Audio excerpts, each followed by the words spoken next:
High court અને અમદાવાદ ગ્રામ્ય કોર્ટને ઉડાવવાની ધમકી. પોલીસ અને ડોગ સ્ક્વોડ દ્વારા તપાસ. વકીલ અને પક્ષકારોને બહાર મોકલી ચુસ્ત બંદોબસ્ત ગોઠવાયો.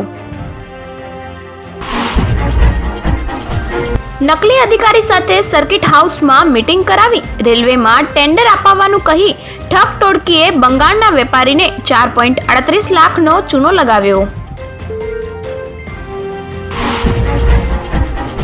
સુરતના ડિંડોલીમાં 2 કોલેજિયન ફ્રેન્ડના આપઘાતના કેસમાં મોટો ઘટસ્ફોટ. 15 દિવસના અંતરાલમાં બંનેનું પ્રેમી સાથે બ્રેકઅપ થયું હતું. ચેટ મળી. સુરતમાં ડિપ્રેશનમાં એનેસ્થેસિયાના ઇન્જેક્શન મારી સુસાઇડ કર્યું હતું.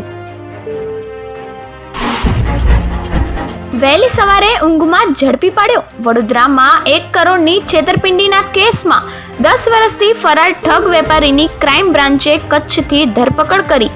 કંપની અને મકાન બંધ કરી ભાગી ગયો હતો. ટીમ ઇન્ડિયાના કેપ્ટન સૂર્યકુમાર યાદવ અડાલજની વાવની મુલાકાતે. ચાહકોએ ઇન્ડિયાના નારા લગાવ્યા. વર્લ્ડ કપ ટ્રોફી સાથે ફોટોશૂટ કરાવશે.